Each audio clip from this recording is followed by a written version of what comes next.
MusicalTalk, the UK's independent musical theatre podcast's Pick of the Fringe.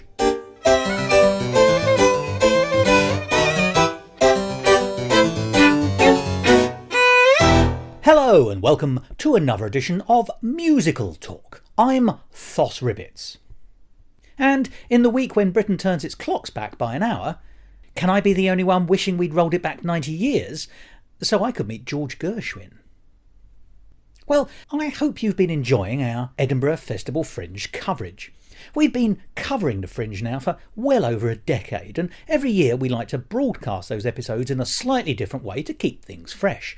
This year we held the episodes back until October, partly to allow the dust to settle on this year's Fringe. Which means that those episodes, when we hear them, give us the opportunity for a happy wallow in those summer memories if we manage to get there, and also gives us just enough distance to allow us to take a calm, considerate view of what we saw. Well, in the last few weeks you've heard from Michael Gordon Shapiro, the noted American composer, about two of the shows he particularly liked, A Gallant Life, and then of course last week, The House of Edgar, which was the MusicalTalk Pick of the Fringe 2018. I was lucky enough to see that show with Michael this year, and like him, I thought it was incredible. A genuine 5-star show, and, as I've said, we made it our pick of the Fringe for this year. Well, last week you will have heard an interview that Mike conducted with the composer and the director of the 2018 production. That's Thomas F. Arnold and Ben Phillip. And you've also heard a chance to hear a couple of the songs. Well, this week, and because we thought so much of this show, we've got another episode dedicated to it. Last week you heard about the nuts and bolts of the creative process and also the logistical process of getting a show on stage, with Thomas and Ben giving us some genuinely interesting insights into, well, the mechanics of how to put on a show. The old joke about art being 10% inspiration and 90% perspiration has never held truer. Well, to contrast that, this week I'm going to be talking to two of the actors who were in the 2018 Edinburgh Festival Fringe production of The House of Edgar. That's Sarah Dean, who played the Madman, that's the principal character in The Telltale Heart, and the Raven, the eponymous character in the poem of the same name, clearly, which many of us may know from the 1960s film with Vincent Price and a very young, rather camp Jack Nicholson. And also to Eoin McAndrew, who plays Rufus Griswold, one of the principal characters about whom it can be said that the play is about, for he is the rival of the late Edgar Allan Poe, and not a friendly one, as we find out as the play unfolds. I was particularly keen to talk to Eoin and Sarah because I've been so impressed by what they did on stage. But you know, they were absolutely wonderful in real life. And as you'll hear in this episode, the three of us had a wonderful, playful conversation which investigated their craft as actors in performing a show as demanding and intense as The House of Edgar. So, I do hope you'll enjoy this in-depth bumper conversation with Eoin McAndrew and Sarah Dean about the 2018 MusicalTalk Pick of the Fringe, The House of Edgar. And to make it even more exciting, we'll all be able to hear 3 songs from that wonderful score, taken from the 2016 cast recording. I am dreadfully nervous, but I am not mad. Hearken and observe how healthily, how calmly I can tell you the whole story. When I first had the faintest of foulest of thoughts, unfeasible to say, but once lodged in the back of my restless brain, it would haunt me night and day. The old man never harmed no man, but it was by his hand that I thrived. Yet I took delight in the right to ensure that by night he would no longer survive. He had never wronged me, he had never given me insult. For his gold I had no desire. I think it was his eye. Yes, it was this. He had a pale blue eye with a film over it. Whenever it fell upon me, my blood ran cold. Now this is the point, you fancy me mad. You would not judge if you saw how I planned. Madmen know nothing, they know not a jot. Nervous I may be, but a madman I'm not. Yes, manic I may be, but a madman I'm not. So for 7 nights by lantern light I hid outside his door, and the time was spent to sharpen senses, but fearless, nervous of the nearness of the task that I perform. Lantern aloft, I slowly pushed the lonely door aside. With disbelief I saw him wake from his sleep, his eyelids peeled back wide. Now this is the point, you fancy me mad. You would not judge if you saw how I planned. Madmen know nothing, they know not a jot. Nervous I may be, but a madman I'm not. Yes, manic I may be, but a madman I'm not. Subduing my pride, I knelt down by the side and gazed upon the source of my rage, of my pain, of my fear and disdain, of an evil cold and coarse. From his mouth came too late to unseal his fate a single final cry, as with his last living look he fixed me with that pale blue vulture's eye. His pulse rang like a drumbeat of thudding bass and marching snare, and it faded into the distance as I entered the vulture's glare. The night waned, and I worked hastily but in silence. First of all, I dismembered the corpse, I cut off the head and the arms and the legs. I then tore up 3 planks from the flooring and deposited all between the scantlings. I then replaced the boards so cleverly, so cunningly, that no human eye, not even his, could have detected anything wrong. As the bell sounded the hour, I heard a knocking at the door. I went down to open it with a light heart, for what had I to fear? There entered 3 men, officers of the police, who said they had heard a shriek. I told them the old man was away in the country, and bade they search his house well. Now this is the point, you fancy me mad. You would not judge if you saw how I... Like a pocket watching cotton, the softest ticking caught my ear, and it rose like a double-time bass drum beat, marching ever near. And like a disease, a pained unease took root deep in my gut. It seeped and spread and oozed and wept like a foul and festering cut. As it rose running red like cloyed cutting blood blubbing back at the back of my throat, it mixed with the deafening dead man's pulse to produce a pounding note. The chaotic chord crescendo, it was the devil's art. I fell to my knees before the police, overwhelmed by his telltale heart. Hi, I'm Eoin McAndrew. I am an actor and I play Rufus Griswold in the new Gothic musical The House of Edgar. And I am Sarah Dean, and I'm also an actor in The House of Edgar. I play the Madman and the Raven. 2 star parts in many ways, of course, because there are songs absolutely about those. But can I start with a question for the 2 of you? And I'd like you to try and do this together. There is a lovely twist, and I don't want to ruin the lovely twist, so we will not mention except to say there is a lovely twist, as you would expect in any good piece of drama. So without that, and within that caveat, could you describe The House of Edgar? Okay, without ruining the lovely twist. It is, and you want us to do it together? Well, not alternate letters. Yeah, we'll do it synchronised. Okay, cool. Okay. It is a musical about Edgar Allan Poe. I'm not sure where it's going. This is fantastic. Oh yeah, this is great. It's for legacy, isn't it? It's basically Edgar Allan Poe. The play begins with Edgar Allan Poe dying, and one of his fiercest rivals, Rufus Griswold, inherits his estate and the rights to his literary works, and comes to pick up the keys to his new house. And then it kind of from there becomes a dissection of some of Edgar Allan Poe's most famous stories. And these are illustrated through song for the most part, aren't they? They are, yes. The music's beautifully written by Tom Arnold, and I understand it was originally for guitar, violin and piano. He did a folk course, folk music, and that's where it all came about, which is lovely. So a lot of the harmonies and stuff is really, really cool. It's a joy to sing. Could I ask you both a question? Now, it seems to me, forgive me, I mean, you're playing Rufus Griswold. Yes. And in most senses, the play is about you. You are the central character. You are, I think, one of the very few actors who does not change the character they're playing. Mm-hmm. So you're the lodestone character around which all the other characters, whether they be narratively told or actually you meet, you have a house agent who you're taking the keys off and things like that. So you have this consistent character all the way through, whose journey in some senses it can be described to be. And forgive me, Sarah, you are, when I say this, I mean this in a nice possible way, you're an illustrative character. You turn up in lots of vignettes, playing various parts and various roles. So you've got totally different acting skills on display here, the 2 of you. You have a consistent character who needs to develop and travel on a journey, where you have to telegraph and shorthand certain characteristics within a limited time within a song. So you're very much constrained. I just wondered, do you find... this is me, I'm not a trained actor in any kind of sense, so I'm just an audience. Do you find that it's difficult to sustain those different kinds of actings on the stage, that different kind of acting on the stage at the same time, or is that a ridiculous question? Because you're both working in, you're doing different things for the audience.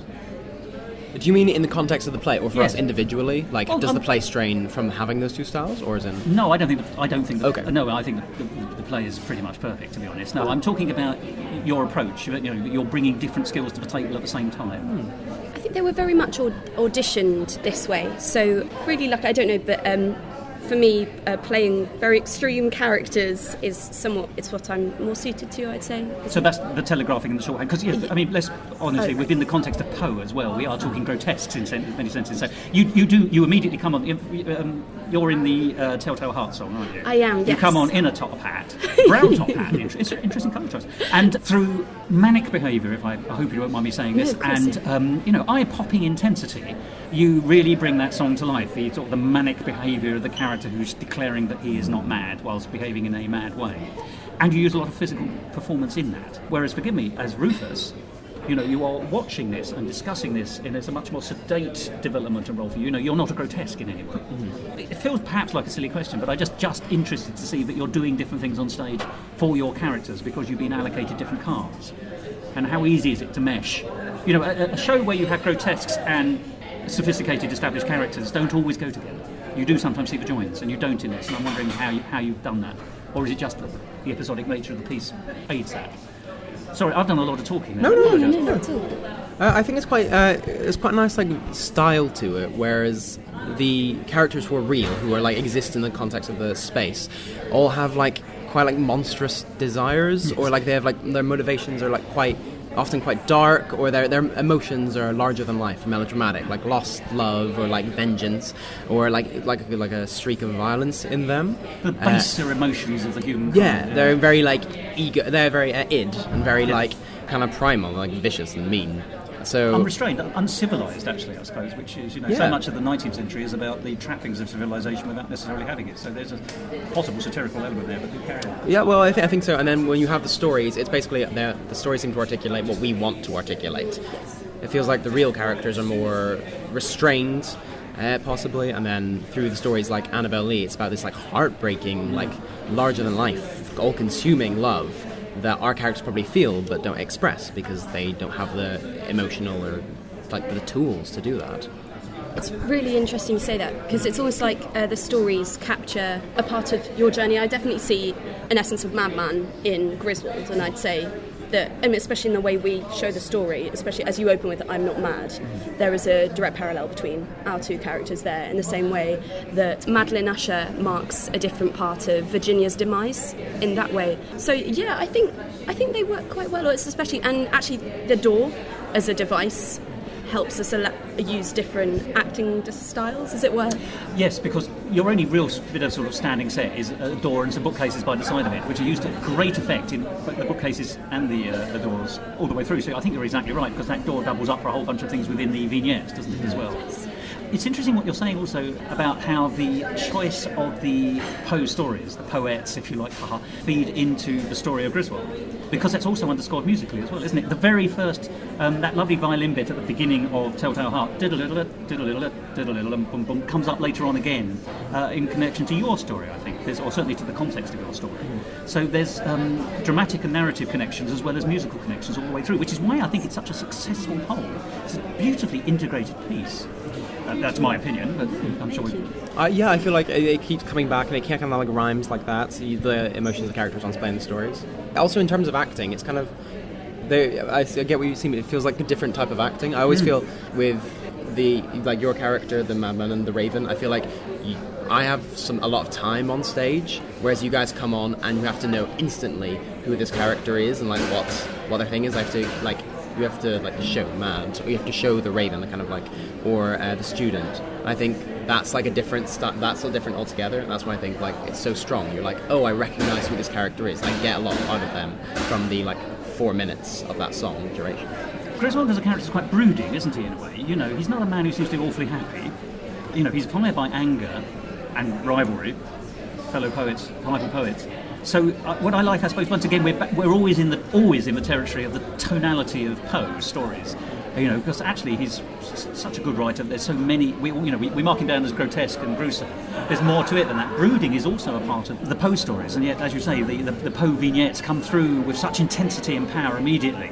Then the contrast is reviewed as the slow brooding story as it develops over the course of the entire hour and 10 minutes or however long the PC is. I feel like Poe's full of a lot of bitter men, and I feel like Griswold's about as bitter as can be. I feel like he's a person who feels that he's been personally slighted or robbed, and he just doesn't understand why he didn't get everything he wanted from this life. So I'd like to explore Griswold a bit because he's such an important character, but I'd welcome all your views on him. I'm going to ask you a stupid question because I don't know. Is he a real character? Yeah, he's a real person. He is obviously a highly fictionalized version of a real writer who was an editor of a literary journal that Poe wrote for. And I believe their animosity started, I think, when Griswold paid Poe to write a review of one of his works, and you just paid for a review on the assumption that it would be good. And Poe's review was particularly negative, I think, and strangely he was cross. And strangely he was mad about it. And then it kicked off a lifelong animosity between them. So how much of the character have you researched in real life, or are you relying purely on the text? Both is possible. There's no right or wrong answer to this kind of question. It's kind of I did a little bit of research, but then I felt like the text is its own thing, and I'm always kind of it's not a real representation of Griswold, is it? And no, it isn't. It's highly fictionalized, and I also feel like it's one of those things that doesn't necessarily help. Do I want to say that on tape? Yeah, I think I do. Yeah, I just have to. I have to say the words in the text, and I have to know why I'm saying those. There's going to be very few Griswold fans in the audience, aren't there? It's about time Griswold got his own show. I love his work. Oh, fantastic! I ignore the reviews of his books. It's really interesting that Griswold actually had two wives, which I don't think. Do you understand why, perhaps? Apparently they both died, and it was really quite sad. In fact, there's stories, or one of them, I think it was the first that died, he was trying to bat his child away as he was kissing her dead body in a carriage, and they're really sad stories about that. Almost Poe-esque stuff. Yeah. He rode with her body for 2 days on the train, accompanying it. And it's pretty unsettling. That's Southwest trains, I imagine, is it? Yeah. And major delays. How strange that is. But you have a line, I don't know whether it had to cut, but it was about Edgar Allan Poe is dead, few will grieve his. That was actually said at his obituary. And that's really interesting. That's damning. It's the line, I think, was in the last draft, and I think it was Edgar Allan Poe is dead, while the announcement may startle many, few will be grieved by it. That's about as... And that's no longer in the piece? That's no longer in. No, I didn't think I heard it, although I do know the text, so maybe it was in one, because I've heard some of the recordings of the show from 2 years ago, which I know it's moved on from then. There's still the line about very few people going to Poe's funeral, though, isn't there? Apparently that's true, yeah. But it was poorly attended. What would you argue would be the thematic links of the piece? I mean, there's the obvious things like death and love, which permeate the whole thing, and are sort of, brothers in arms when it comes to emotional journeys. It's underpinned, but the representation of women was really interesting, because I know my part was originally played by the director, Ben, but logging different parts of Madeline Usher's demise through 3 different points. You have Lenore, which is post-death, if you choose to read the Raven that way. You have Madeline, that's very weak, and then you have Madman, but you kind of you disassociate her. And I'd say she is the strongest female in the play, and that's really interesting. And that she is the Madman. The other Telltale Heart. Yes, sorry. With Virginia, Virginia's role in the whole thing is integral, and yet not a lot is said about her. And that's really interesting. I think you raise a very interesting point there, because actually I think the show very cleverly in its directorial choices, and presumably also in its narrative, uses silence, and you've picked that up. Silence is used really profoundly, I think, in the piece. A lot of shows in Edinburgh are manic, for obvious reasons. You've got to pack a lot in for an hour, or whatever it is, or that's the place of the comedy, or whatever it is you're seeing. The opportunity to allow a show to breathe and to feel confident enough to be able to allow silence on stage for just long enough for the audience to realise that silence is being used is quite remarkable. There's some really very good theatrical devices all the way through it, but silence is one of them, and that's still oddly, it shouldn't be, but it's a brave choice, particularly at the Fringe. How do you time a silence to best effect? Well, I think it's kind of a choice made for us by the fact that it's kind of horror and it's kind of gothic, and we have to build tension at times. Like, there's a lot of things that need to land and a lot of things that we need to, like, kind of heighten. So we kind of achieve that by trying to... I think Ben's intention was kind of, like, skirt and use an unconventional rhythm. Yeah. Or, like, do something unexpected, because the hope is that then you feel a bit, like, thrown off by the rhythm of the piece. Well, the whole thing is discombobulating in that sense, isn't it? It's I like the choice of silence as telegraph. You know, some shows really telegraph what they're telling you, some to the point that you're just, you're passive. You lie there and let that happen to you. House of Edgar isn't like that at all. You know, it's an interpretive piece for me as an audience member, as much as it is for anyone else. I love the fact I'm having to engage with it, to work out what's happening, to see the journeys, to feel the emotional intensity of the piece, actually, in my view. It's really interesting because we find silences hold very differently, and every night I'd say is different. We hold silences in more or less different places. Reading the room, obviously, and then some we milk. Never to breaking point, or certainly not the show I saw. You know, those I thought they were all perfectly timed. But carry on, please. Thank you. So no, and it's and definitely coming back to what you said earlier about playing different parts on stage and the different intensities at which we play them. The silence is very dramatically there as well. Well, you do something like, not to spoil anything, but you do something like quite horribly violent, and then you kind of leave it and then you have a silence for a moment. How do you time that? How do you judge that? I don't know I was doing it. Well, intuitively is the answer therefore. But that's a very good question. I mean, but you really aren't aware, but you're so in the moment then, in that sense. I think so. Yeah. Well, that's a very good answer, because if you know that's how it's interesting between the consciousness and the subconsciousness working together. It seems to me that actually this is the added value that you as actors bring to a piece, which a clot-hopping non-actor wouldn't be able to. I speak as one myself. Wouldn't be able to bring to the piece. It is it's almost built into your DNA that you know how that character would react in such a way, whilst also subliminally understanding what the directorial requirements of the role are. It seems to me, once again, it's all very subjective. This I appreciate. Let us talk then about, I've got two questions. I'm going to ask you first, The Raven. You said something very interesting a minute ago when you said that it is at least it is possible to interpret life after death for Leonore in the Raven sequence as the Raven. But you said it's possible to interpret that. What is your interpretation as the Raven? Oh, and by the way, you look like gorgeous in black.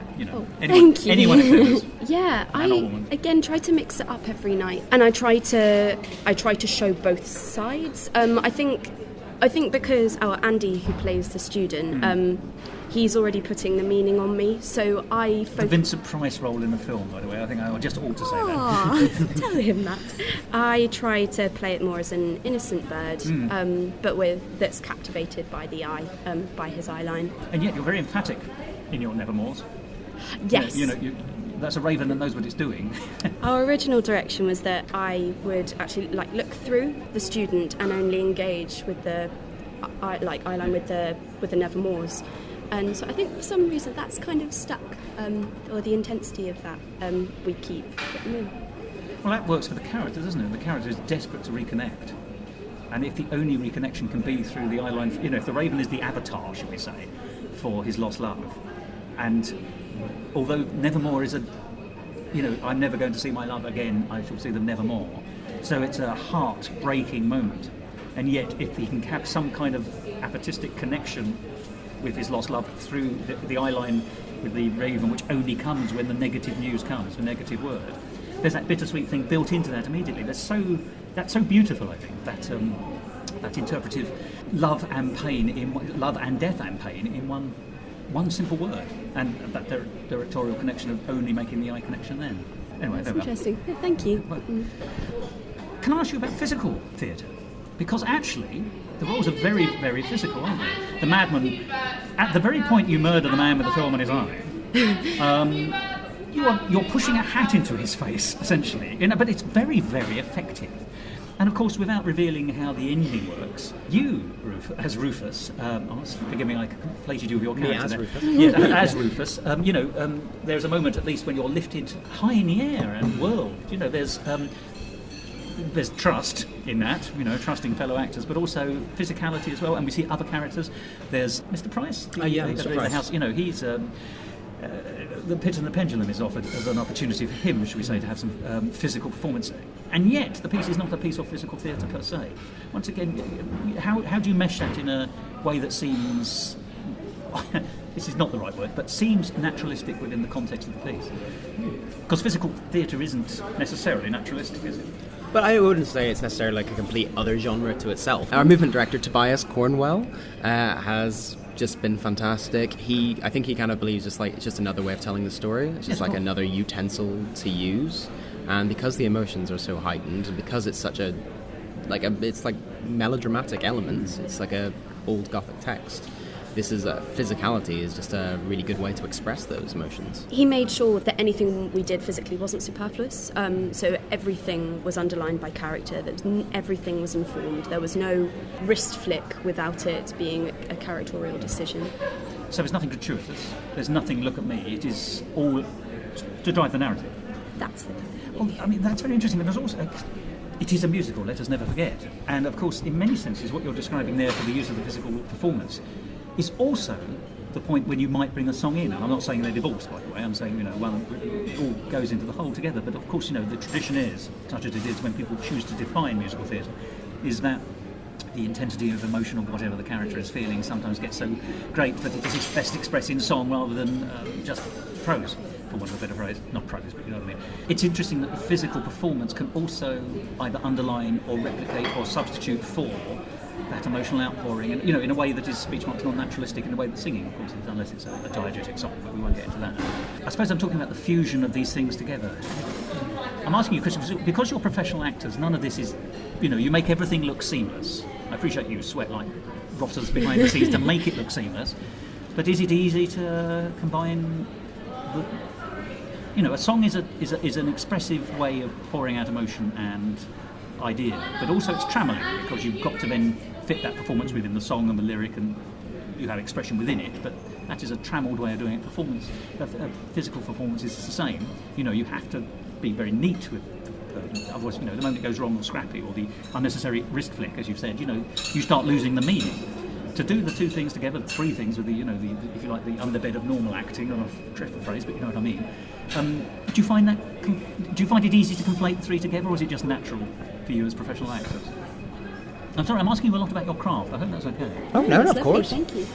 I feel like it's quite actually hard to remove them from each other. Actually, I feel like differentiated, really. No, it's just quite in order to. I feel like every performance is physical, whether you consider yourself to be a physical actor or doing a physical performance or not. And this kind of type of show is bringing that to the foreground. It's okay, instead of doing quite a subtle, naturalistic movement, how would you express this physically in a more heightened way, in a way that complements the song? So, and also it feels like maybe more so with the fictional characters as opposed to the real characters in the world of the play. It'll make sense when you see the play. People are taking notes. They're writing. Yeah. There's a diagram available in the Radio Times. Oh, cool. There'll be a test at the end. The real characters in the play. I feel like it's just another extension. We're much less physical. We're much more grounded. It feels like another expression of the id. It's And it is true that the physicality in relation to your character occurs later on when twists and turns have occurred. So that is entirely appropriate in a strange sense. When we go more into the world, when we kind of sink into the poest world. He puts the poe into poet, doesn't he, really? Oh, that's a good one. Can we steal that? Oh, yeah, go right ahead. Thank you. We'll use that for flowering. That's very interesting, but it's interesting that you also used the word that the physicality complements the song. Is complement the right word for it? I'm not saying it's not, by the way. It's just interesting that it's the song first with the interpretation of the song through the physicality. It's not the song helps illuminate the physicality, it's the physicality helps illuminate the song? Or is it, am I looking for a formula which it would not work? I think it's because we were introduced to the songs first. We build on top of what we've heard before, what we know. But there are moments then when silence is still a musical device, but yes. Where we looked at the movement before installing silences there. What would you say? Yeah, I feel like basically because all the songs were written first, and obviously they changed and adapted, but they were all there to work from. But then I feel like there are lots of points in the play where Tobias had a strong, or Ben had a strong idea to what they wanted physically, and then we kind of tailor it to be that. It felt quite collaborative in that way. It was really fun working with Kate, our violinist, who has lots of glissandos and portamentos that like marking descents when she like glisses down the violin. So that was really fun to put lifts in there where we absolutely smack the floor. And working really hard with Kate was really fun, and unpicking the musical parts as well to decide which movements we did. Well, let's talk a little bit more about that, because in a way this is a form of choreography we seem to be talking about, really. The physical extents. It's not dance per se, but it is physical movement. It is you using your corporeal bodies. Not that you've got any others, I imagine, but like our astral, spiritual body. It's a very clever show. Lots of levels. Oh. Yeah, but so it's interesting, isn't it? So yes, how do you connect? You use the word unpick. It's a beautiful phrase, I think, to unpick the song and the orchestration of the song as well. It's not just the meaning, is it? It is actually what are the cues you're getting from the actual physical sounds which are coming out of the various instruments. And of course, also for the audience, as you say, the I don't know the term, the glissando, did you say? When it just goes down and up. I mean, there are mad mood swings in this anyway. Particularly Manic Madman. There are so many characters underlined just by orchestration points, it seems to me, or arrangements. But I like all that. So, how do you unpick or marry up movement with song? I suppose it must always be about focusing on the meaning or the expression in some sense, but. We're really lucky. And is it two-way? Are there moments when you say, I think there's a bit of physical work that will really help underline a character? Can we in some way enhance that through the music? Yeah, so especially towards the latter half of the process, everyone was in every rehearsal, so everyone was watching everything that everyone did. So we had lots of point of view. When people would hear something in the music, they'd go, oh, this bit here, that works really well. When you timed this movement with what you did there, and then you'd marry up the two moments. Similarly, I remember we had one night where Tom, who wrote the musical, so doesn't need his music, but conveniently left it at home. And I don't know if you'll like me saying this. No, we could say it. We're going with this. It's all. And especially in my song, I noticed like there were more grumblings, or there was more word painting with that married with the words that I was saying, because he's an amazing improviser as well. And so they're often putting in new little moments. So it's still developing as we speak. I think so. I think so too. Yeah. Not set in aspic in any way. No, I think they're quite. I think Ben is quite fair about what's working and what doesn't work, and I think things change due to that. We still get notes, we still get directions, we still he's I don't think I've worked with a director quite as committed as Ben, actually. I feel like he keeps having ideas for the piece, which is really nice, actually. It's fantastic. Well, it's handy that he's still around, of course, because directors sometimes disappear, don't they? But of course, he's got history with the piece, as you say. He was in it, wasn't he, previously? So that also gives him an insight, I suspect. If you've been a madman, once a madman, always a madman, as you will find out. So. Yeah, it was wonderful auditioning for him, but very terrifying, because there would be moments in the audition where he'd stand up and you go, what about if you tried it like this? And then he'd spout genius, and it wasn't fair. So what does the audience taught you? Because, everyone forgets the audience is the other person, if you like, in the room. And audiences respond to different things every night. Are you discovering things that the audience universally love or universally dislike, or are they different? What's your interpretation of the people who are your observers, but not your betters? I speak as one. As a better. Oh, thank you, Mom. The money's in the post. Our audience has been very different. We've had wonderful reception. I mean, we had a group of American students that came back, and bless them, they saw Anna, who plays Virginia, and just gave her a massive hug and started crying. Oh, really? And then we've had a real range of things. I think there are points that people find funny regularly, which is lovely, and so that works. But then, I feel like I'm not quite sure. I feel like there are some like really nice. Honestly, my favorite bits of the play are when we get to check in with the audience a little bit. That feels nicest. Do you want to explain because it's not a full breaking piece in any way, is it? So not really, to be honest. It's quite contained. So but then, what does check-in mean in this sense? Well, I think Tom. Right. So I think Tom's like idea for this was, instead of to begin with a big musical number, we begin a little more subtly and try and like unnerve a little bit, and just kind of suggest that maybe it's going to take a few unexpected rhythms. And I think it's kind of like, I think he's a big fan of like Aaron Sorkin, specifically like Aaron Sorkin's work in like Social Network and stuff, where the beginning is deliberately a bit confusing to tell you to listen. Yeah. I think that's genuinely You've got Tom's. to engage audience, and here's why. Yeah, I think that was actually Tom's intention behind it. So it's like a medieval path, isn't it? We'll get you where you need to go, but all the paving stones are rumbled and up and down, and you have to tread carefully and really engage with it. Yeah. I feel like it begins with some like audience interaction and some like directed. Should I say? It begins with some audience interaction, some like direct address in order to kind of like switch people on, maybe. Yes, I suppose, but you're not addressing the audience. You're sort of declaiming almost, aren't you? Or are you addressing the audience? Sorry, I don't really know what you mean by declaiming. Through the audience, perhaps. Making a speech for the purpose of the speech rather than for the benefit of the audience. I think I would say that. I think that's kind of. But I think there are like a couple of moments where you get to like look at the audience and check in, and hopefully in some way make them complicit in what's happening. Oh, that's another wonderful word. You two are so good, by the way. Complicit is so. That's a beautiful way of putting it, because it's almost like watching a crime, actually. The gruesome nature, and indeed in some cases real crimes. Murder of a man with a film on his eye. That poor man. All pre-cataract operations as well. So, but you're right. I mean, I appreciate that's the vignettes. But, the wider story is disconcerting. It is unnerving. It's unsettling. It's quite nasty. Yes, that's fair. It's not afraid to be nasty either.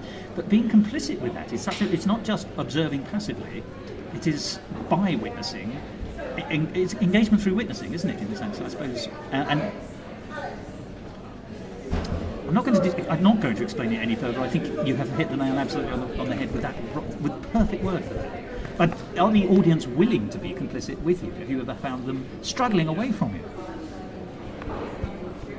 They always smile when I talk about or killing the man, which is tough quite crowd fun. in Edinburgh, isn't it? But I love the way your opening monologue is also its own trigger warning, and it's embedded so smoothly. You even give people the opportunity to leave. Yeah, is really interesting, because not that people would, I hope not, leave that early into the show, but I think it does open the whole thing up for or to be discussed, or for you to leave your impressions on what you see. You don't have to agree, but you are there. It's like knowing where the fire exits are. Yes. It's like you've decided to be here. You're with us now, kind of. Yeah.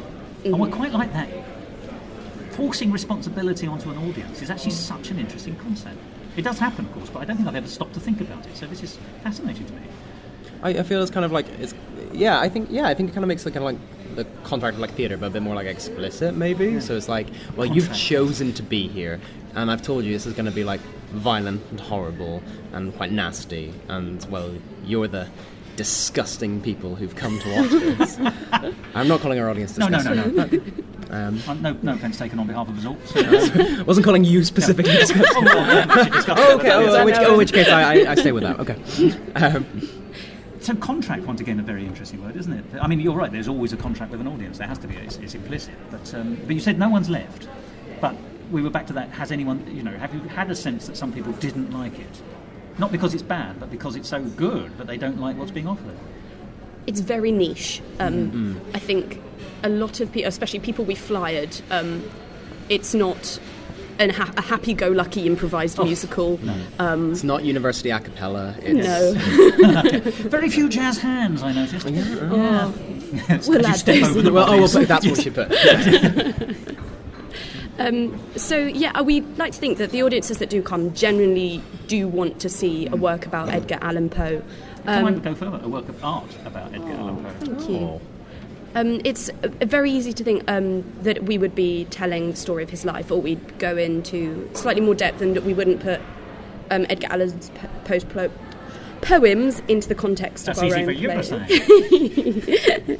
But so I think some people come in with the expectation that we will literally recite Yes. Edgar Allan Poe's poetry. Reverential. And I can see why in that way it would disappoint. But no, I think what we offer is really cool. I think it's like an interpretation. It's not. I don't think it's not very. It's not. Oops.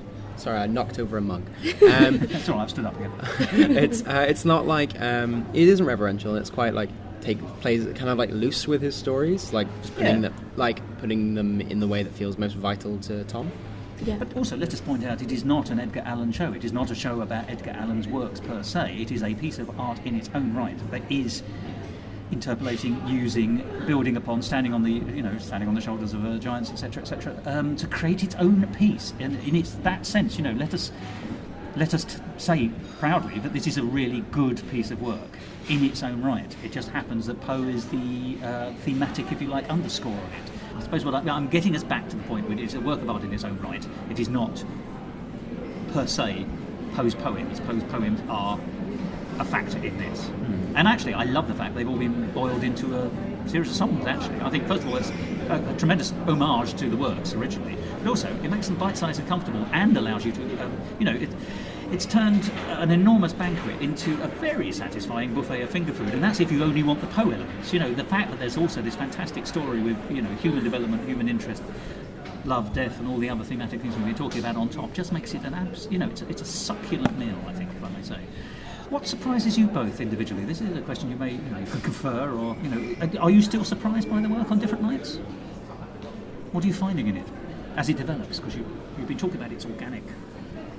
It's interesting, with each run we do, I don't want to say it without ruining, but oh no, I could be ruining it there. I don't know. You may choose to edit this out later, but how meta it is and how many levels there are in which you can read the story, whose story it actually is. No, I won't be editing that out because I think it's implicit. There's going to be lots of characters in here, both overt and covert, and on and off, and I think that's entirely, as you'd expect. What about you? What am I still finding about it? I think for me, it's more a case of like working with the actors on stage. I feel like Exactly. I feel like it still develops, and I feel like we're doing a long run of the show, and we've been working on it for quite some time, and so it's quite exciting and quite interesting to see people come on stage, like the other tremendous actors in this, Beth Chalmers, Will Bynum, James Alston, Ash Gillard, there's Anna no Blackburn. weak spot, Yeah, they're coming on with new stuff each time, or they're finding new angles with it, and that doesn't always happen. Some people like to come on and do the exact same thing every time, and then some people can play on stage, and I think we've got quite a nice cast that can do that. And you? Me? I like to play. I like to... maybe to a fault. But And beyond it. yeah, it's that kind of active listening. I think it's quite exciting. It's like sometimes we end up doing a scene and it's gone a slightly different direction to how it was originally intended, but it is honest because we're listening to each other, and that's quite nice. Do you have a sense of responsibility as Griswold? In the sense that you are on stage for most of the piece, either engaging or watching. That you're there. Does that weigh heavily on your shoulders, or is it just what it is? Do you mean as an actor? A little bit. No, as a patisserie chef. I'm not a patisserie chef at all. But I am a madman. No, carry on. I think it is a certain responsibility, and I think this has been tough. Actually, this was not in terms of it was great working with creative people, but it's a big part to play, and all eyes are on you. Quite stretching, I think, and I think you do have a responsibility as kind of an audience surrogate, weirdly, to wander through this and kind of hopefully give you something to hold on to in the midst of quite a bit of madness and quite a bit of whereas never being boring, because I don't think you can really be if you try to be an everyman character, I don't think you can, so you have to be relatable, hopefully. He's relatable and there's empathy for him. One doesn't necessarily feel sympathy for him. Yeah, I think that's He's right. quite a hard man, isn't he? I think everyone has those feelings of like feeling like they've been like wronged. Yeah. I feel like he feels like he's been slighted by just the world. I think everyone can, to a greater or lesser extent, see that in themselves, hopefully. And I feel like that's his driving force. It's like, why not me? And I mean, once again, we don't want to touch on the things, the rug pulling that occurs in the piece. But he does move, he does change. It's forced upon him in some senses. There's conflict. These are big asks for an actor, aren't they? Yeah, I think he's given the opportunity to change. I think there are lots of moments where he's asked, where it's kind of asked, to make a choice that will define, what kind of person he is. And sometimes I'd say he makes the maybe worst choices imaginable. As we all do. As I personally do. And that's quite I love your Tom. That's quite. I think that is like a responsibility. That's kind of nice. It's a challenge, and it's one of the things you don't want to say if you've met the challenge. You just want to say you that's what you're working on. That's what you're working for.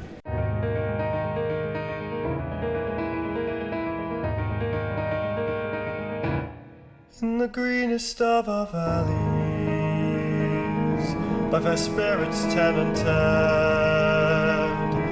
once a fair and stately palace, radiant palace reared its head. In the monarch thought's dominion, it stood there, no mortal's high opinion, about a fabric half so fair.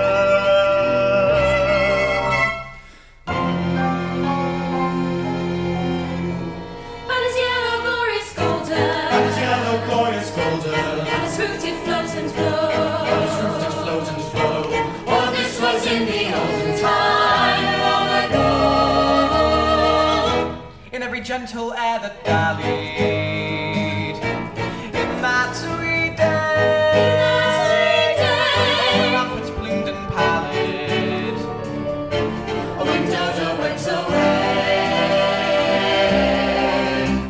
and tall with pearl and ruby glowing was the pretty palace door, through which came flowing, and sparkling evermore, a train of echoes whose sweet duty was to sing. The wit and wisdom of the king. But evil things in robes of sorrow assailed the monarch's high estate. And as mortal nevermore sheltered upon him desolate, and run about his home the glory that lost and dim remembered story. It's a dim remembered story of the olden time entombed.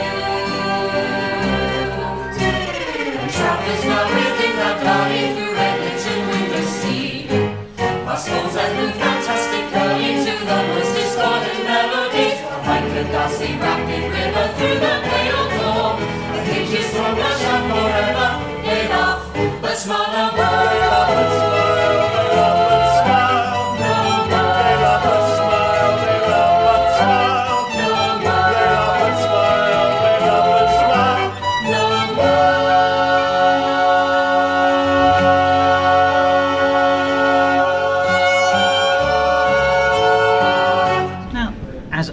Both, how easy for you is it to put the character away when the performance finishes? Or do they linger with you as you walk home?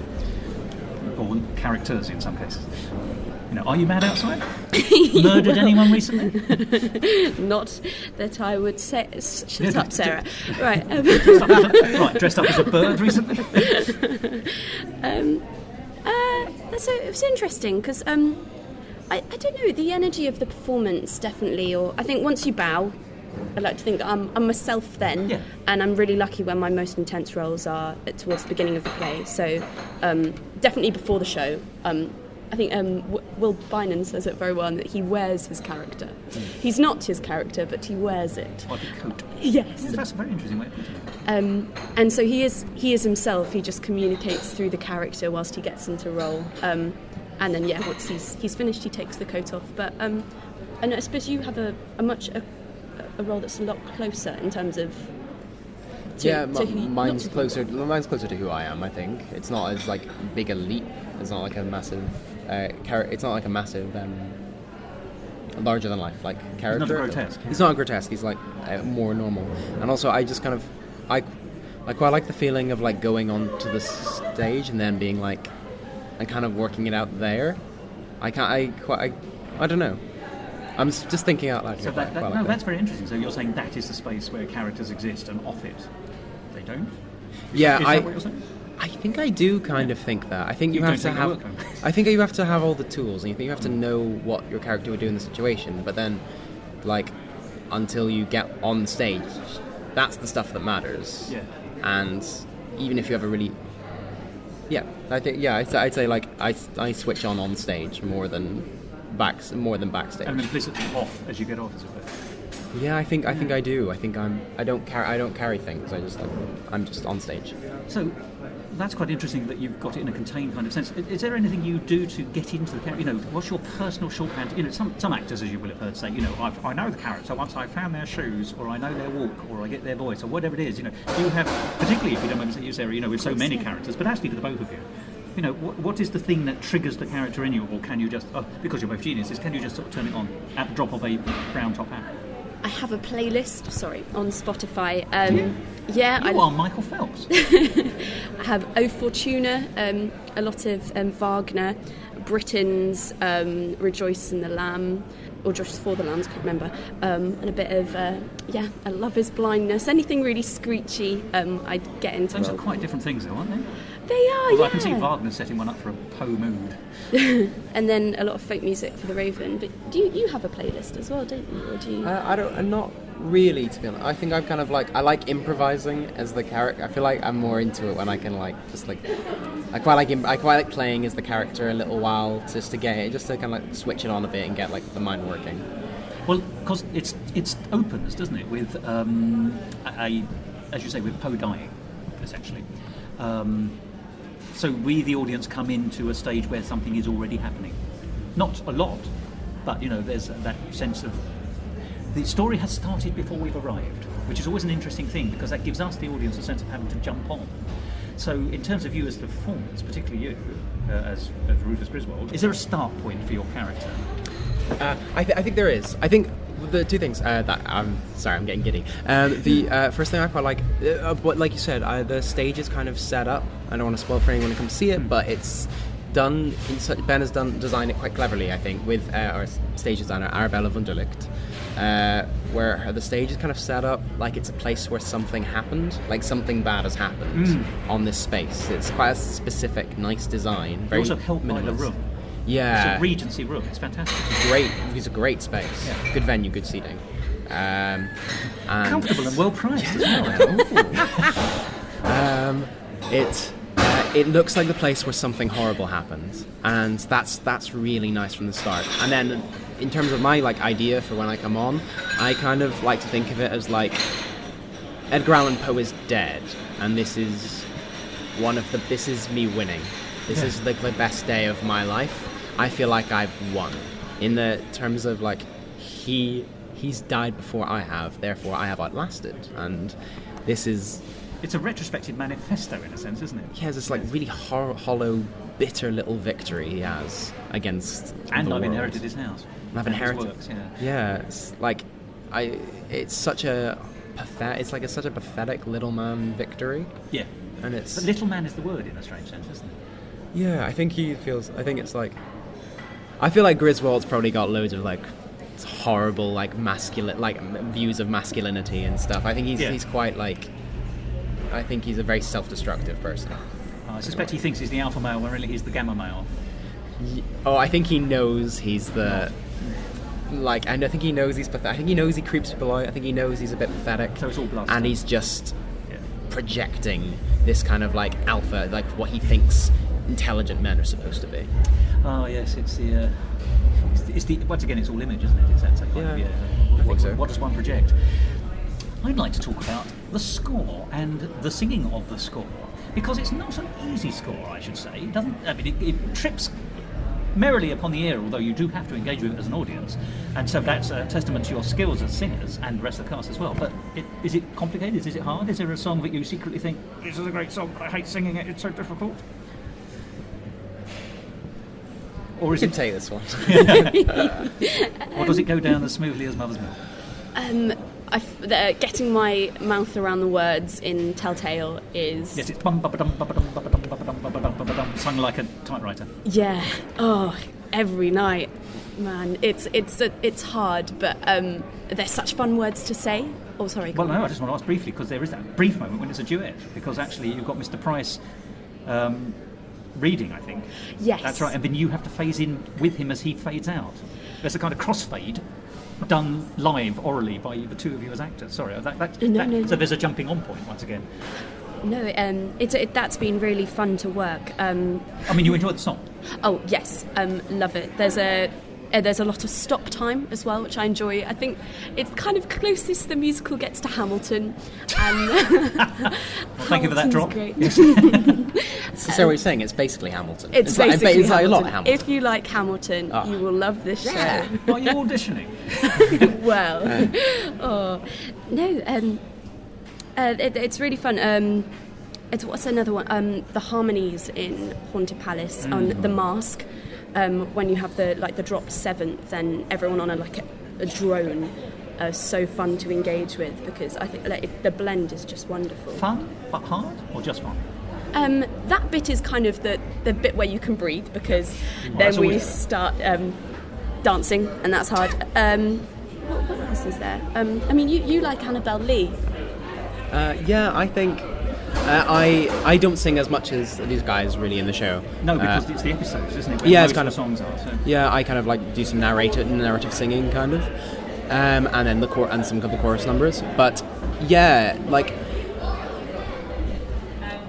I think the songs aren't the easiest songs to sing. Maybe I'm not a trained singer. I'm just a person who likes to sing. And if I may make the observation, the pipes are fine. You sing very nicely. You both sing beautifully, actually. Carry on. Oh, cool. Thank you very much. But it's quite. It has been. I do find it challenging, but I think the vocal coach Beth Chalmers is very patient, and Tom is very kind with this. On one occasion, I have pitched something quite badly in this run. Not that bad. It was quite bad, Sarah. I think it was only one time that I mispitched a thing in Annabelle Lee. The music cuts out and it comes back in, and I mispitched it. It was really so impressive. badly that I cycled through 4 different keys very quickly, trying to find the. Ima Sumac. Do you know her? She could sing 8 octaves. Yes, remarkable woman. Yes, same.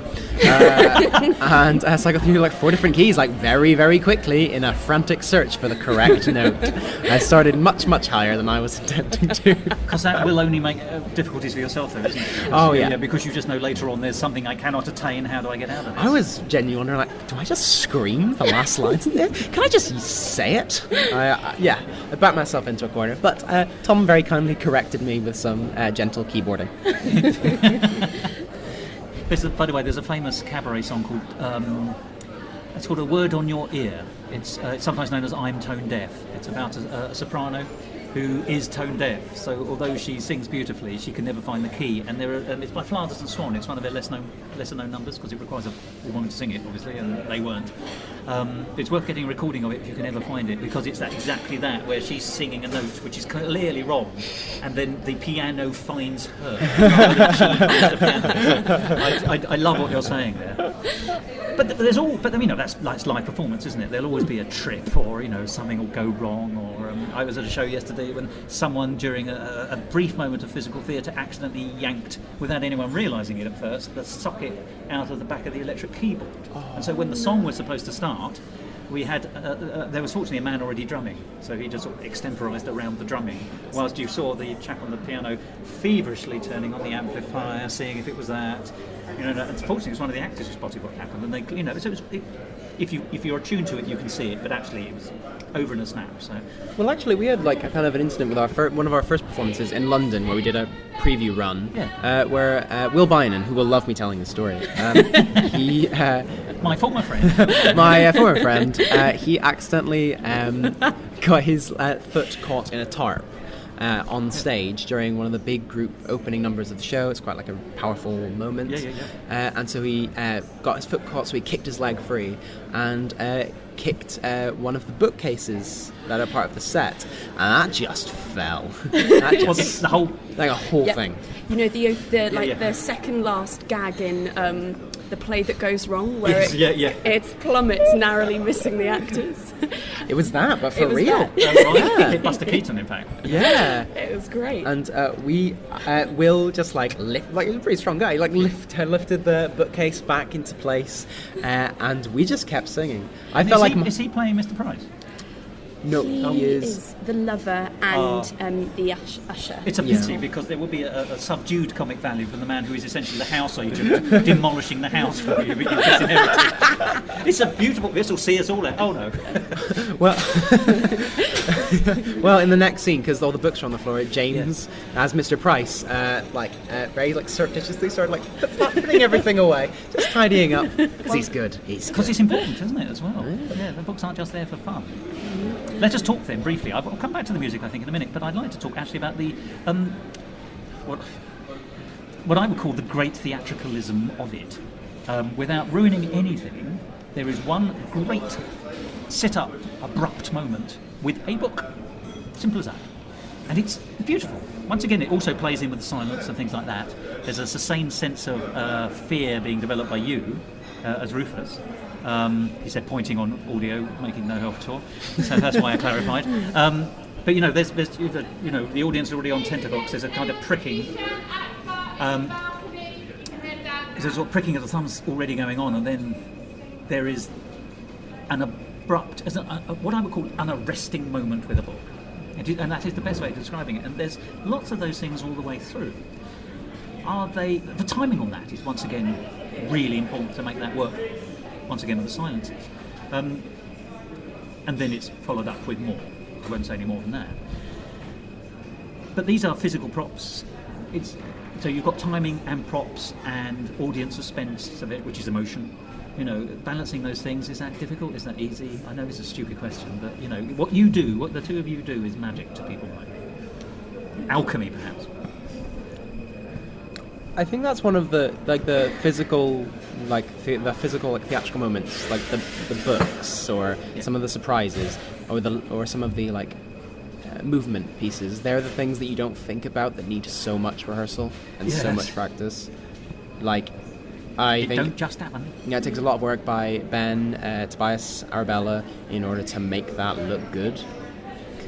And work theatrically. Have the effect that's desired from it. Yeah, that's kind of to make something like very cool or exciting happen on stage. It's quite boring and laborious. And you have to run it again and again and again. Did that answer your question? Yes, you did. Did it? Well, in a way you did. I mean, you did, because basically the story is a lot of perspiration goes into these things to make them look seamless to me as an audience. And I was just talking about how do you make the balance work, but clearly it's running it and running it and running it and running it, isn't it? And it's weird. It's probably a balance, I guess, because it can be too gimmicky. Yes. Yeah. Mm-hmm. And if the silence, as it were, or the moment hangs on too long before the stop, because it's also it's not just an arresting moment. It's also arresting in the sense of its punctuation to that. It's the conclusion of that brief. It's a brief mini conclusion in that emotional response. And actually, you could lose the moment theatrically for the audience. The sense of fear and concern if it goes on too long. Emotions are very difficult to sustain, aren't they, for audiences as well as for performers and in real life. So you have to know how to time that to make sure that you haven't lost the curve, I suppose. Yeah, it feels like you have to be aware of the audience and kind of responsive to that, I suppose, or else you lose it. I mean, people say comedy's in the timing, but drama is too, isn't it? Oh, that's a question because I inflected it at the end, but I'd say most definitely. You can have one without the other. I've seen that show. But it's really interesting. I think the key to acting is often said is listening, and that I think, I don't know about you, but I said that gets me through anything, and you can sense the tension. You know when an audience is 100% on board, and if it's not, you plow through. You get until to the they next. are. How have people been responding to the show and to you? Do you get mobbed in the street in a nice way? Not strung up and wheel through Edinburgh on a cart thing as people throw tomatoes. I'm talking about positivity. That could still happen. We've had some lovely people pull us up and you say, "Oh, you're the Raven Girl. You're Rufus," which great title. I'm the Raven Girl. Oh. that brand of cigarettes from the 1970s. That's the Craven Girl, isn't it? Which is lovely. The reviews on Ed Fringe, the website, we've had are really nice. We've had. It's quite nice coming to Edinburgh because it feels like a community and people give you feedback in real time. That's so true. People aren't afraid to tweet you positive or negative things to be like. And sometimes we've talked to people and they've said, "Oh, I didn't understand that bit, so it's had to be clarified or sharpened." Or things have been changed. A gift, isn't it, that kind of feedback? Because it helps you make the piece most definitely more fun. Yeah, I think it is. And the Fringe is such a safe space in terms of developing work because everyone's doing it, and no one expects something that you would like put £1 million into. That's the festival, not the Festival Fringe. Yes. Which is it's been lovely. It's really nice. And then you just go and see other shows that are like completely different to ours, and you're inspired by that, and you're like, oh, well, thank God we have this opportunity to perform for people. And so, yeah. I'd like to ask you then a question, if I may, Owen, because obviously you weren't in the original, were you, Sarah? I'm afraid. I wasn't, no. But you were. So you bring consistency to the piece over its iterations, along with others, obviously. What's been the most profound change? It could be anything, either in your character or for the piece, that you've noticed. I think when Tom and Ben, they redrafted it together, I think, with notes, and Beth Chalmers, who's the artistic director, they wanted to give the audience a bit more to cling on to, a bit more character. Because of the first draft, it was kind of, it was much more about the stories, which is no bad thing in itself, but it was a slighter piece, whereas I actually think this one is, to its credit, like more ambitious, trying to get character motivations and trying to wring a little more substance out of it. Also, the character of Virginia, last time was like quite a little underdeveloped and didn't have much time to breathe. And there was more to be done with her. A lot more to be done with her, and that wasn't due to the actor, that Amy Lovington. It was just due to the scripting and like Anna. It's an earlier iteration. Yeah, it's an earlier iteration. And Anna Blackburn's kind of like just like taken this character and like really ran with it and make something like really like funny and like touching with it. I feel her character's got the biggest revision on it for the positive, I think, and then just like sort of like investing everything in a bit more heart and a bit more emotion, a bit more substance. As you say, I think what you're, and forgive me if I'm wrong, but you're describing, as you already overtly said, the move from showcasing the Poe vignettes to showcasing the story in which the Poe vignettes really prop up that story. Mm-hmm. Yeah, I think that is the change. And the story is a good story. I mean, I can't say that enough. I think it is a beautiful piece. Funnily enough, I probably wouldn't have gone to see a show about someone just reading out poems or stories. Much as I admire them, it's not a show I'd go to. This is a show I did go to and regretted missing 2 years ago, and have been screaming from the rooftops ever since about how good it is. So, it is the piece that it is now is very palatable. And it's interesting that your description of the development of it has taken us to that point. Because it's easy, some shows stay in development for years and go down as well as up. It's like the value of your mortgage. It's also sometimes knowing when to stop. Although I think this has got, this has still got legs. Sorry, some of these questions are a little bit scrappy on my part. It's just you've given me so much food for thought. I find myself sort of grappling, saying something whilst back in my mind's going, but you want to ask the question about... Oh, that's good. Is that right for you too? Of course, of course. More broad brush then, back to the score. What is the song that isn't yours that you would most like to sing? Oh, bother, what a question. That seemed to be what you were miming there. With lots of F words. Can we just clarify that was Eoin and not me? Sarah keeps swearing. It's been edited out, but she's really like,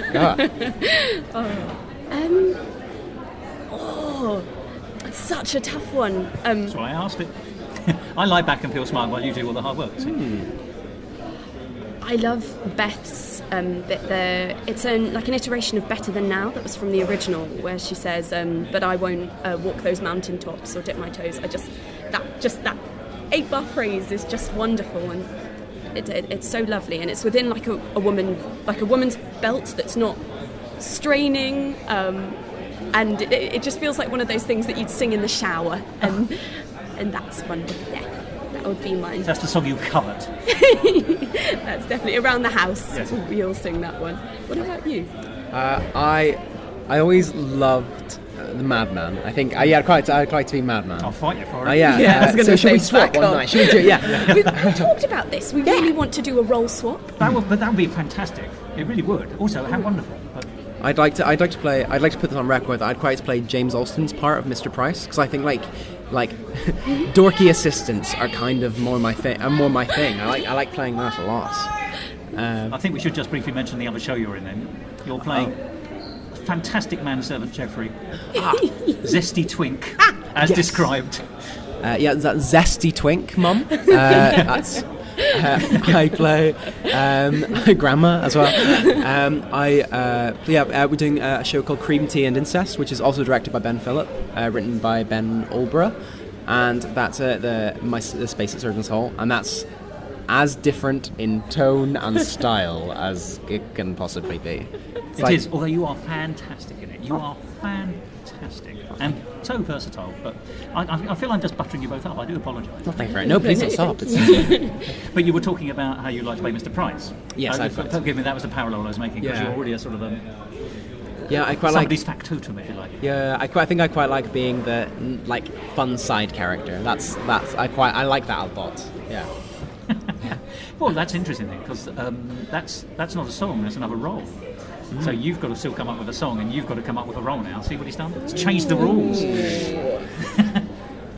So if you did do the gender cast change, what role would you want? I think I would like to play the mask of Red Death. It's a character with depth and layers. Yes, it is.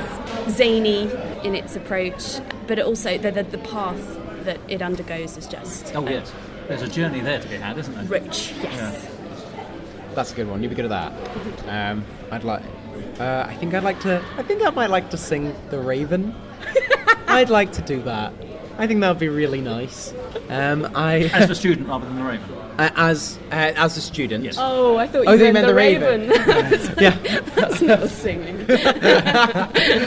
I'd quite like to do the Raven, the student in the Raven, but I don't think I could do any of the lifts because of my lack of upper body strength. Because you're a zesty twink? That's because I'm a zesty twink. So I think I can't get enough of that. I'm sorry. So there'd be no. That's a line from Cream, Tea and Incest, by the way. That's. It's not. We don't know. It's not just like a thing we're saying. We became friends very quickly. Very quick. I see. If I was doing the student, I couldn't do any of the lifts, so I just have to you do the dance, and I just stand near you and just sing that. No, I reckon because we used to have a lift. And that was fine. You didn't drop me. Well, I feel like I nearly did the 6 times we did. Oh, that was removed fairly on in the run. When was that lift? That was pre-Wimbledon, pre-previews, and again I think it was cut simply to distill character or the physicalisation. And when in the narrative? In the very opening number. Right, okay. Yeah. When Annabelle Lee, it's now been changed so that she's sat on a bench reading, which was far more indicative of our stories and where we're placed in the book. There was initially a lift because we hadn't met. No. I don't know. Hello, can I touch you there and lift you? Well, I had to be like, oh, sorry, I'm so weak. I don't know if I can lift anyone. Yeah. Now, can I just? I will briefly bring in. I've got to talk about versatility, and you both show it in spades. Obviously, I've not seen you in anything else, Sarah, apart from Edgar. But you play those two different characters and other characters throughout. It's not just those two characters. And you bring character to all of them, even when they're not in the forefront. You know, there's a large amount of versatility, and goodness knows they're different, aren't they? I mean, anyone playing a Raven for a start is off the beaten track, but to have a Madman under your belt as well, you know, that's fantastic. I'm getting onto you in a minute, forgive me, Owen, but do you think of the show almost as a showcase in some senses? I think I was just so happy to be able to work with people like Eoin and Ben Phillip again. I don't know, I just kind of hopped on, and I'm just really thankful for the journey. But you are able to turn on a sixpence, aren't you, within the piece itself? You know, this almost takes us back to the earlier question, which is the very first question, which is actually, you know, that ability to be lots of different characters very quickly. I think it does show off some skills. Thank you. It's a lovely challenge. I'm really lucky. But to have both these roles, and I hope it's because I would like to think there are nuances to capture in both parts, and I think they lead the characters forward rather than them being completely different. Just seeing which. They're also parts. not one note. That's the point. Oh, okay, thank you. Well, it's true. But yeah, and also working off very different people, so naturally. You respond differently, and in costume definitely helps. When you're a Raven. Yeah, Yes. I did a play at uni where I was a penguin for 3 months, so I'm able to detecting a theme. capture the physicality. You didn't lay an egg out. No, I didn't. very well. Thank No. you. So it's an old But yeah, so definitely putting that into that, and then the last venture I did with Ben Phillip was The Producers. Where I played one of the raging nymphomaniac grannies. So, do you use the method? I don't know. Let's clear that up. Right, good. But I do want to hark back to the point. We were talking about the Madman and the Raven. You know, they are grotesques, and they are characters who have to, within a short amount of time, telegraph who they are to a degree, shorthanded. But you're right; they have nuance as well. So they're not one note. It's a really important point to make. But actually, you don't just come on and say, right, here I am, you know who I am, and here's how the plot of this song works. You also give us colour and shade and nuance, exactly as you've said. It's beautiful.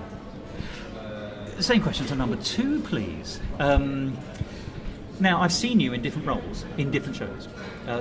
And I'm going to tell you this, Owen, I didn't know you had an Irish accent when we first spoke as you as Eoin. I was genuinely surprised. Now, in Edgar, of course, you're playing an American Griswold, very naturalistically to my ear, although I'm not an American, so but to me it sounded great. And of course, when you're Geoffrey, the butler in Cream Tea and Incest, you're playing received pronunciation with a British accent. Or so it seems to me. And of course, within Edgar itself, I mean, Cream Tea and Incest, we have to stress again and again and again, is a comedy, although a great physical comedy. Your comic timing is remarkable. You're playing a non-comic role in Edgar, clearly, who is pent up and bitter. These are very different roles. You do them very, very well. And as I say, not knowing that you had an Irish accent has been eye-watering to me in terms of your versatility. I'm not sure there's a question looming here. I feel I may just be flanneling you. Oh, thank you very much. Do you feel that you're being showcased here in Edinburgh? I'm not sure if I think about it like as a showcase, but I do feel like it's a really good opportunity. I think because it's 2 very different plays, and in Cream Tea and Incest play a couple of different characters, so we get a chance to work with a malevolent lord. A malevolent lord and a zesty twink, and once again, can't be said enough. A Northern Irish character, because I want to use my own accent and things. Method. I method acted for that by being a Northern Irish man. Years of training. For years. Yeah, I feel like it's maybe not the best thing to think of it as a showcase, but it's good to think of it as an opportunity to be able to show lots of different things and to play with lots of different things. And accent-wise, I just... to be fair, it's like American isn't that far from Irish, and I'm Northern Irish, I should say, and English. I've got like English-Irish parents, and also if you just want to work in England, you have to learn to do an English accent, because that's what that's what we use. Yeah, it's quite. Yeah, it's for lingua franca. You said quite wrongly. Well, I went to drama school and was then taught to do an English accent. Because that's what they do. Well, it seemed entirely natural. You know, that was. I thought that was your speaking voice. I genuinely did. So. Oh, cool. That's very kind. So, obviously Edgar is up here for the Fringe, and hopefully seems, is there a chance of an afterlife, a further legacy? Is Edgar Allan Poe going to carry on bequeathing? We are aware that there are opportunities, or rather we... diplomatic service for you. There are plans to take it further. Certainly ambitions. Yes, certainly ambitions to take it further. I don't know when, or I think at the moment we're just concentrating on this run. Yeah, What do you... I think they're kind of like fielding. There are discussions about different things. They're fielding different offers to see like what they personally want to do with it. Yes. It's quite nice. It's a good position to be in, actually. Oh, it's fantastic. I think it's been a really good opportunity. Like, Yes. and I would love to be part of whatever the next iteration is of it. Me too. It's been a wonderful experience, and second to none. So. Will you keep the Raven costume when it all dies down? I hope so. They're not going to part me. So my last question for you both then, or very nearly last question, is when the dust has died down on this, whether or not it goes anywhere further, what will you take away from this summer production of the House of Edgar? Apart from all the cutlery in a bag. A society that's at Exeter University. That's kind of how we all met. The Exeter University Footlights is putting... It's a bit of a powerhouse in musical theatre terms. I speak to a lot of people from Exeter. Oh, wow. Yeah, they get everywhere. They really do. Yeah. Like really Nice. good alumni. Really nice. We're very lucky. Very talented group and very supporting circumstance, I think. I'm really lucky to be directing the show that's happening in January next year. So, which is? Oh gosh, I wonder if I can say Oklahoma. Fantastic. Thank you. And so we, everything I've learnt from Ben Phillip is just everything. He has an array of books which he lends us. He goes through how to direct every single line. Nothing is left unscathed with Ben Phillip. His attack, and it is something that I'll always remember. And also how hardworking everyone is. Everyone takes this really seriously, which is so lovely to be in an environment that's so fun and so welcoming and so hardworking. It's wonderful. Those are very positive set of things to take away. I always hated everyone. And Whereas I, on the other hand, I think this has been like this last month has been like pretty like revealing for me, and I think I kind of like learned a lot about like what I like doing as an actor, because it's basically just doing. I think we're doing 60 performances around. You're earning your money. Yeah, if you're being paid. Yeah, Sausage roll and nothing else. We're it's about 60 performances with live audiences who you have to react honestly with in different circumstances, and I actually felt like I've learned a lot about what I like doing, and just about like how to interact with an audience. I think like craft-wise, I think this has been really useful for me, and just I really feel like because I didn't know like some of the cast members coming into it this time. We like met on this and some of the production team, and then we lifted each other. Like I didn't know Tobias at all, and I just think we've met some like really talented people who are like have got like drive and who have got like Ben Phillip is full of ideas, and I feel like that's kind of like the people we've met has been quite special actually. Yeah. Well, those are wonderful things to take away. So obviously, forgive me, you two are tremendously versatile actors, as I've been saying. You're also great company, so thank you so much. It's been a wonderful conversation, and you have made me think. And I love a conversation where I'm able to think. You've made me a very happy man over 90 minutes. That sounds sinister, doesn't it? But other people may wish to enjoy your services. So, what are we selling here? Zesty Twinks. Zesty Twinks. That's what we're serving. I have actually lost my train of thought. So, but people may be interested in contacting you, over social media or something like that. What's the best way of contacting you? Are you happy to have people drop you a line? Yeah, absolutely. Yeah, of course. I am Eoin McAndrew on Twitter, and it's spelt the Irish way, so it's Eoin, then MC Andrew, also my DJ name. And I am on Spotlight as well for like acting purposes. Yeah, and that's your name there as well. Yeah, that's me. Your name, lovely. Yeah. Oh, and I'm Sarah Dean, and I suppose I'm... Dean, with an E? Or no? Yes, Dean, just like that. And yes, I'm on Facebook. Perfect. Well, as I said, talking to you both has been a privilege as well as a pleasure. Seeing your show has been a privilege as well as a pleasure, although they have both been pleasures.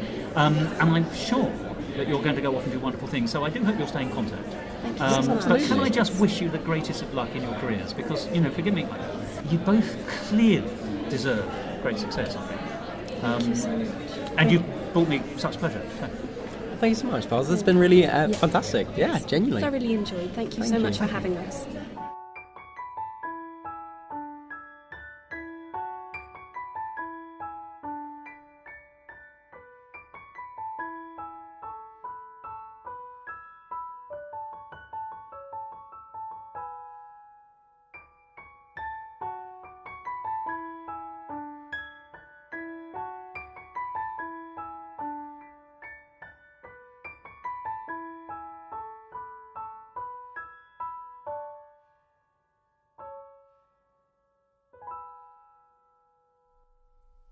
Distinctly I remember a dark and cold December, when each separate dying ember wrought its ghost upon the floor.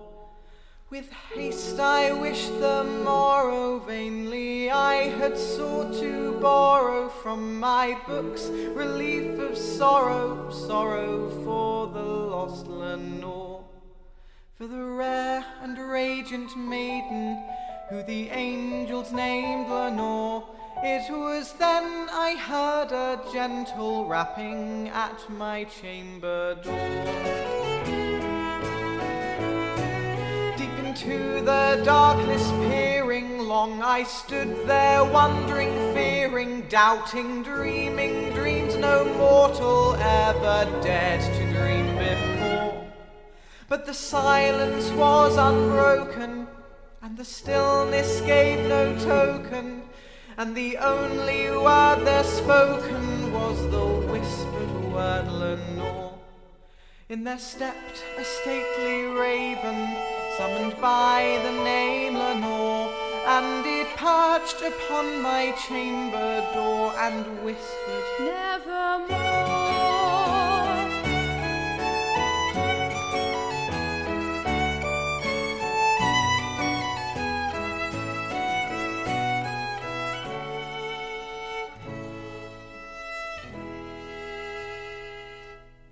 The raven sitting lonely at my lintel did speak only that one word, as if her soul in that one word she did outpour. Nothing further than she uttered, not a feather than she fluttered, till I scarcely more than muttered, other friends have flown before. On the morrow you will leave me, my hopes have flown before. You will leave me as she left me. Nevermore.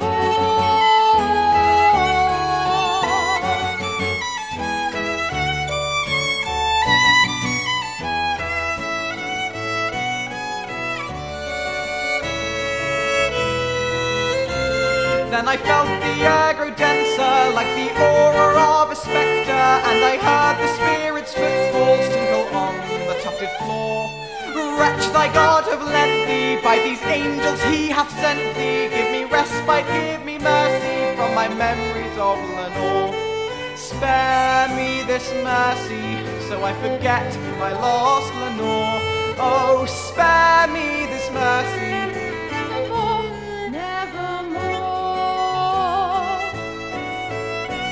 Leave no black bloom as a token for that lie thy soul hath spoken.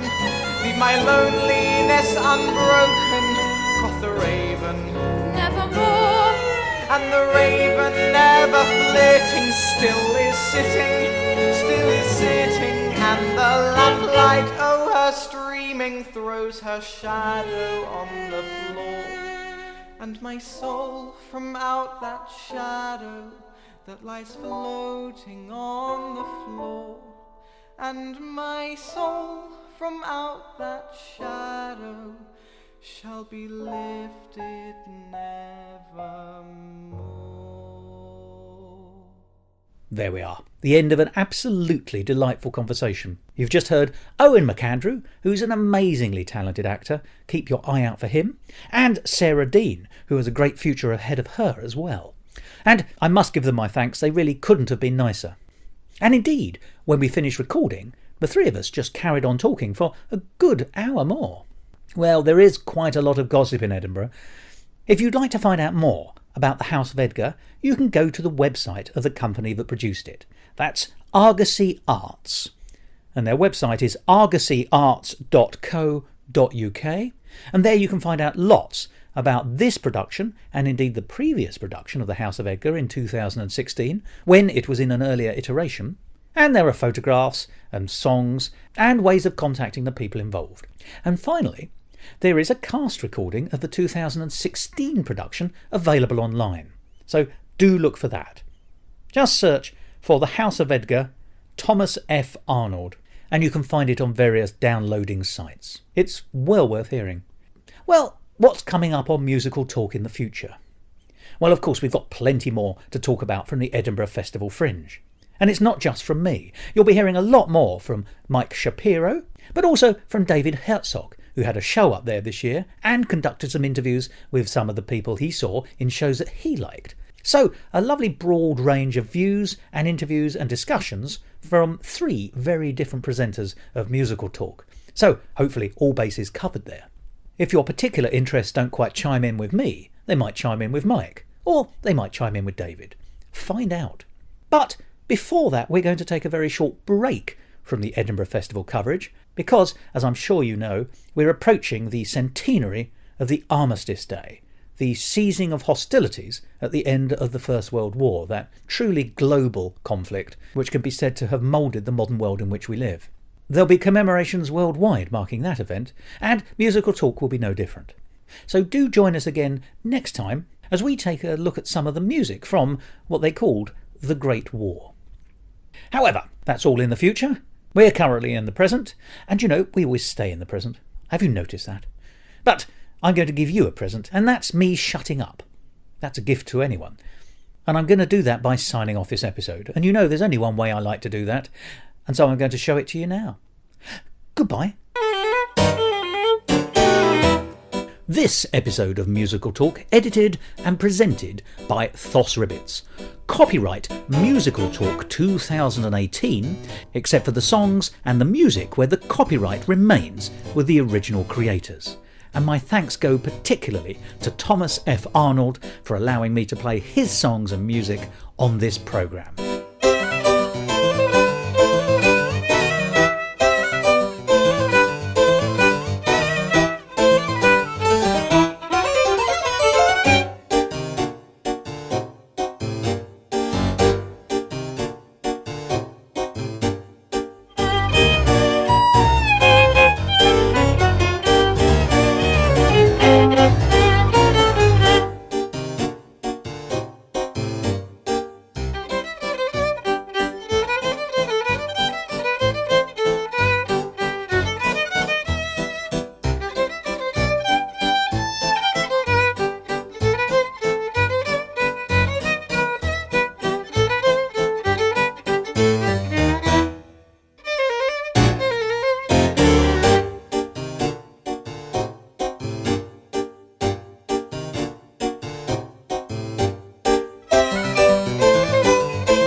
To find out more about the world of Musical Talk and listen to past episodes, go along to our website www.musicaltalk.co.uk or subscribe to us on iTunes and follow us on Facebook, Instagram and Twitter. And if you want to follow me on Twitter, you can at MusicalTalkThos. So we're now recording So, just so you know. And I'm going to hold it there, if that's okay. Would you mind? You're still talking to each other professionally, aren't you, I hope? Yeah. Yeah, good. Yeah. You're right to turn up today. So, do you mind getting a little bit more shoulder to shoulder, if that's okay? Just because, well, I was thinking, that's right, if you could lick it with your beard, if that's what beards do, I should be able to. No, I'm going to ask you one by one just to give me a sort of conversational level. So, do you mind? Yes, sure. My name is Sarah, and I'm a second year at Exeter University. That's fine for me, if that's okay. Yeah, that's lovely, thank you. Hi, I'm Eoin. I'm 5'9". I have blue eyes, and I'm wearing a black jumper and blue jeans today. And so presumably in a minute we'll go on to the swimming costume test. Yeah, of course. Perfect. Well, that seems fine. I will move this around a bit as necessary, and also the ambient noise. You know, everything's gorilla here. Yeah. So we'll do the best we can, if that's okay. Are you both happy to start? That's lovely, yeah, thank you. Now, what I'm going to ask you to do is the traditional, because it's in studio links, so the way I'm going to ask you to do it is give me your name. Make sure you give me your full name, because obviously this is an opportunity to showcase yourselves as well. And one of you should at least mention the show. The number of people who forget to mention what we're talking about is quite remarkable. So, who wants top billing? Go on, Eoin. Oh, you're both gentlemen and ladies. That's very kind. Madeline Usher marks a different part of Virginia. That was bad. You can wind back that sentence if you want. Oh, thank you. I forgot what I said. What did I say? Madeline, she's a different part of Virginia. Thank you. I mean, you could have done it with any other poet. It wouldn't necessarily have worked so well, and you'd have to rewrite it in a totally different way, you know, but the concept... That's a big roll of foil. That's thunder. I say the Foley artists here are very good, aren't they? Very nice. Look, I can't believe it. They're actually sending an old man down the road with a trolley with a wonky wheel. It's almost like a sitcom. So I'm waiting for this train to pass.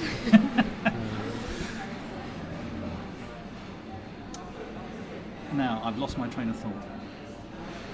It derailed at the station. Anyone for Agatha is missing in the billiard room. Agatha is missing. So that's my show. I know. Are you going to that? Oh yeah, no.